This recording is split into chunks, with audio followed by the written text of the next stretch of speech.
langit, walang maliit of TV. Dito ka tumambay lagi. Sa bawat palaro, dalay tagumpay. Kalapati mo, sa ulap ang tunay na hari. Good evening mga kaebo, panibagong vlog na naman. Dito po tayo sa McDonald's sa Palit, Pampanga. At kasalukuyan pong ginaganap yung seminar na sponsored ng Marcel Ilaga. Dito tayo para matuto at malaman yung mga tamang conditioning sa pagkakalapate. Kasama ko dito yung mga pansier dito sa Palit, Pampanga. Ito, tingnan natin. Ayan po mga kaebo, ito yung venue ng seminar dito sa Palit, sponsored by Marcel Ilaga. Ayan, dito yan sa second floor ng McDonald's sa Palit. So meron po libreng pagkain at mamaya may raffle birds, no? Di natin alam kung kanino yun, pero kanina nakita ko dito si Idol Edwin Muli. Baka sa kanya galing yung mga raffle birds. And kaya excited na tayo. Mali mo, manalo tayo ng ibon, no, na maganda yung linyada.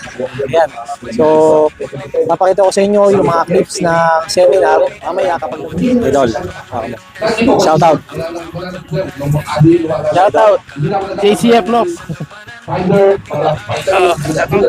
gusto kayo shout out. Shout out, Tan Luzano Love. Yun.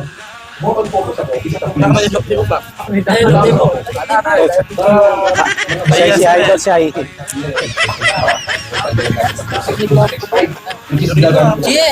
Shout out, Jurina.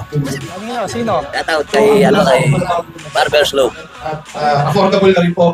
Hindi po tulad dati na yung mga big love lang po yung mga magandang gumada. Yan.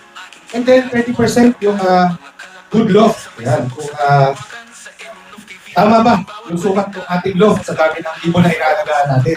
Kung may tamang ventilation ba sila sa ating mga love. At 10% yung swerte. Sino po dito ang hindi naniniwala sa swerte? Ulitin ko, magandang lalaki po ako sa lahat. So ito po is based on my experience. So magaya nyo na po nakakalapatin po ako. Since 1998 na po. So sa haba ko na experience ko, yung observation, pagpundisyon ng people, so may daramdaman natin yan. So napaglaruin mo tayo sa malaking club, para natin PhD. So naging man, so bawal sa atin. So bakit ko po ito nasabi?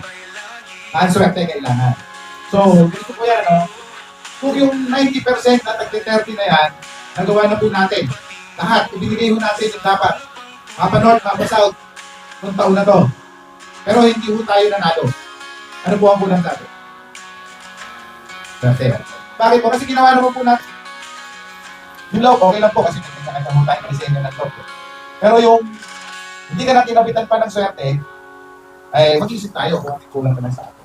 So yun po yung basihan ko para ko masasabi kailangan po ng swerte. Kung hindi ho kayo nanalo ngayong taon, at nanalo kayo, hindi ho kayo nanalo ulit sumunod na taon, so may kailangan ho tayong baguhin. Sa laban ng manok o sa sabong, strength at speed po yung pinapalakas dyan.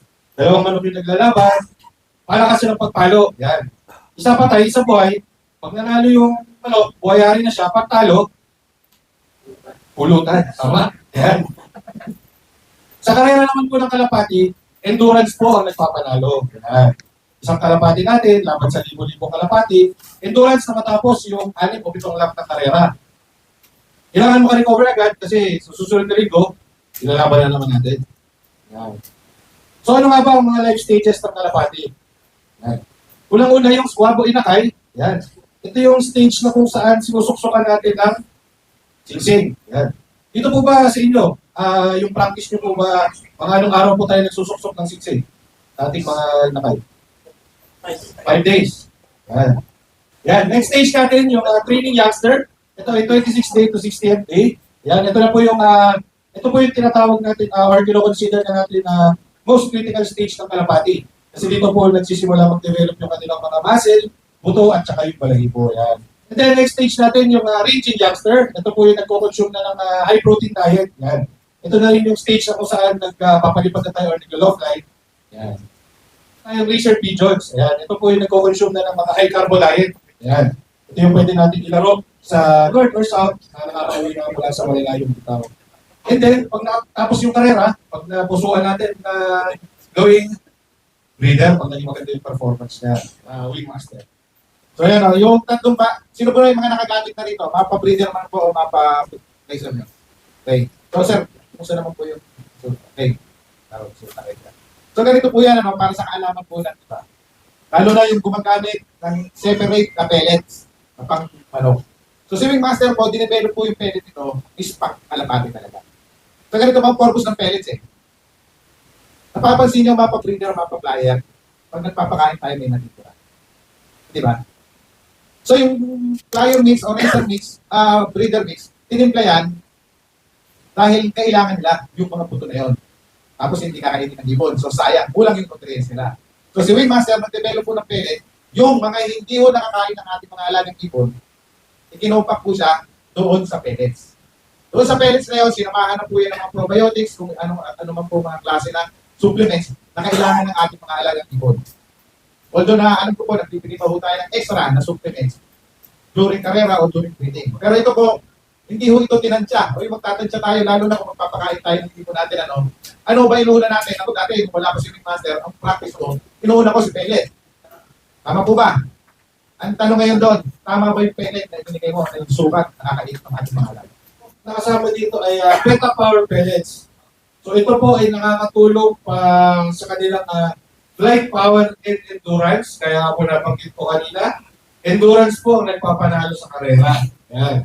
Meron din po strengthens pathogen defense, yung once na karga natin yung mga ibon natin sa truck, habang nasa truck sila, syempre, may ibang pwedeng sakit ang makuha ng ating mga alaga. So nakakatulong po ito, si Wingmaster Racer Mix. At nakakatulong din po ito sa post-race recovery. Kung yung mga ibon natin o racer na, dapat mataas na mo yung brains comparing ko dun sa pellets. Dahil hindi ko magiging balance kung puro pellets tayo, dahil mabigat ang ibon naman. So, ready to go, right? Yes, congrats. O, sayo na tayo. Sir, tatlo ba? Tatlo? Ayun. Ano, sa tatlo may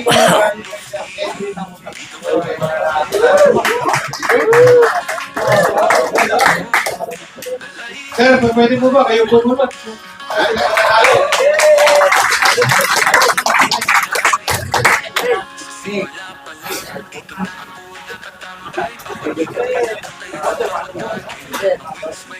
Uy! Nanalo! Taga, kapalangan! Sir JJ Pingol. Yun.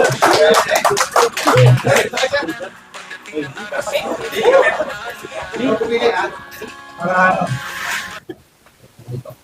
Bitter pa to. Brita na. Bitter to. Hindi siya ano. Hindi ako nag-isa. Sa loob ko. Pag ayaw niya, hindi ko siya pamimigay. Yung ulo ko yung grade lang. O ayaw ko rin magdamay lang. Kung ako pansin na hindi na ako bilang ibo sa akin pamimigay. So lahat na pinamimigay ko, big place ng kaya nilang bahala mag-develop. Nasa sa'yo. Hernandez Lo. Ayun. Ayun na po ako pumili.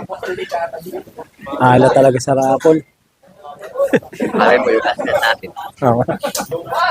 Ito yung second bird ko sa Luzon DC. Yung line ni Alan Chance na champion. Mismong direct mga anak. Yung parents nito, anak niya. Yung kay Alan Chance, ang tara. Ang Luzon DC, yung South Overall champion niya. Yun.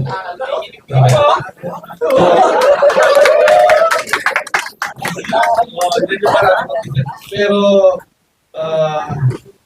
gumagalaw itong mga ito, to be honest, pag-prosper is the old path. Lahat niya ibo ko ng kinalo ko na reveal ko na tinago ko yung ginyana is lahat kakado ng path. Alright mga kaebong, tapos na yung seminar at hindi tayo nanalo ng rapol. Pero importante, natuto naman tayo dahil sa mga products na inintroduce sa atin ng Wingmaster at Bercel Lilaga. Ayan, so ayan, tapos na yung raffle, tapos na yung seminar.